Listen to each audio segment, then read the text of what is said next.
let's look into briefly how other countries have structured their exhaustion. Most countries, including the United States, have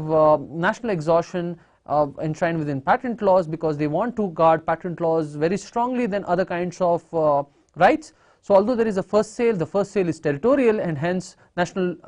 exhaustion kicks in. However, in one of the decisions called Merck versus Steffer, decided by the European Court of Justice way back in the 1980s, it says that wherever there is a first sale in a country where the patentee has taken the risk, in spite of the fact that he does not own a valid patent there, has put the product in the market, the exportation of such products outside a particular country and importation into the other country would not constitute an infringement of the patent right in the country in which it is imported. Practically means that a situation similar to India, where exhaustion would kick off by virtue of the fact that a person, although there is no intellectual property, and if he puts the product into market, would not be entitled to raise a contention that his rights have been infringed.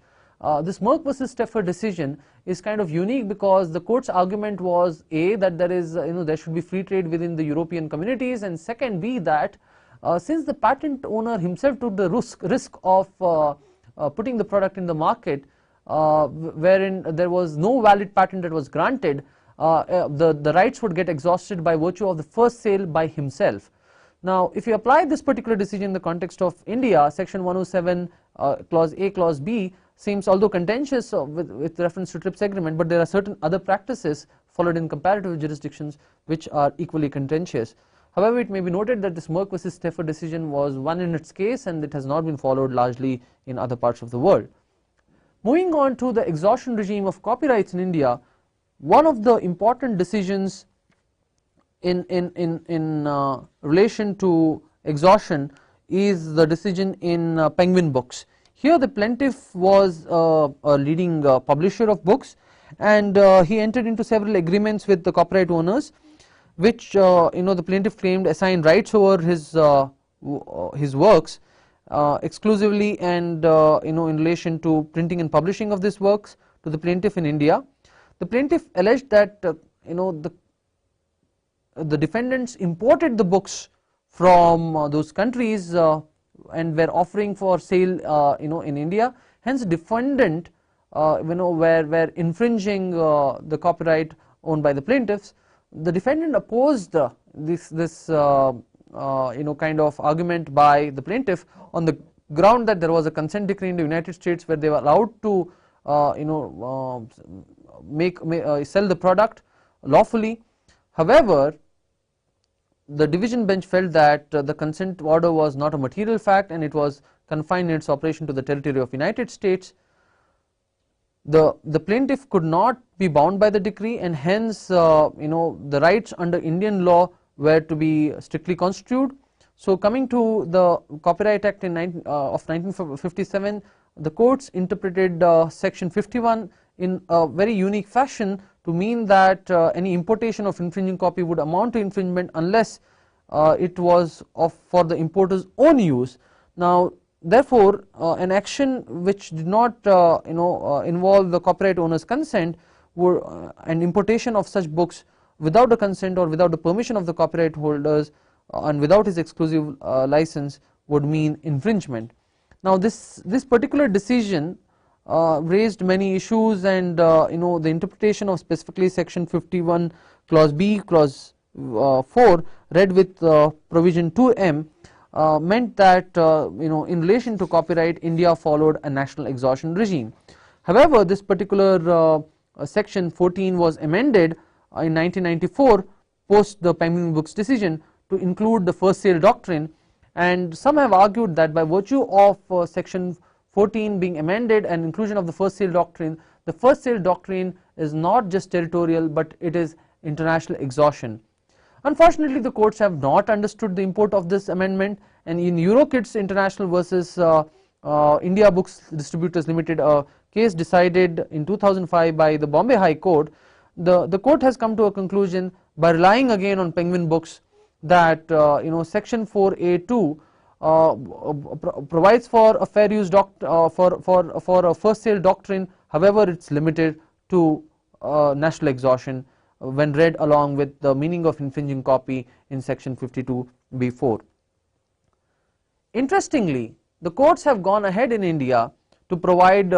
parallel exports as such, and this concept is very unique because most countries allow exportation of products without the consent of the patent holder, because anyway it does not infringe the rights territorially. However, in this case of John Wiley and Sons versus Chander Kumar Jain, a case decided by the Delhi High Court in 2010, the plaintiff was a leading publisher of academic scientific journals which had a wide circulation, and he came out with a low priced edition of the book in Indian market. These editions were meant for sale only in India and South Asian nations. However, the defendant exported those books outside the country. Now, the plaintiff alleged that copyright infringement against defendant who was exporting these low priced editions, and granting an injunction in favor of the plaintiff, the Delhi High Court said that the right of the owner of the copyright to issue copies of the work to the public would not be circumcised by any territorial limitation. Thus, the owner of the copyright would have the worldwide right to issue such copies of the work. Now, this primarily means that the court has completely got this particular proposition in an erroneous fashion, because section 14 clearly says that copy is not already in circulation. It means what you do with the copies in terms of either selling them within India or outside India is left to the buyer and not to the IP holder. Now, this particular view is kind of per incurium when you consider the actual meaning of an import of section 14a clause 2. Owing to the fact that many court decisions in India have interpreted section 14 to mean first sale as applied to Indian territory and hence national exhaustion, section 2m, which defines infringing copy, was sought to be amended by specifically allowing for international exhaustion. However, this amendment was defeated in 2012 owing to active lobbying by publishers, wherein finally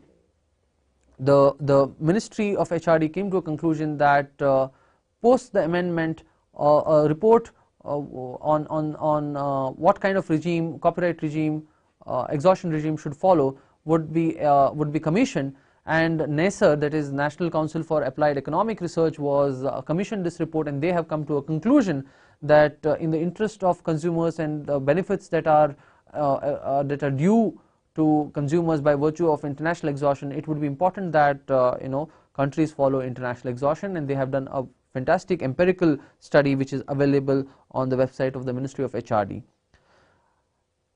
In relation to exhaustion of trademarks in India, the provisions are quite unique in the sense that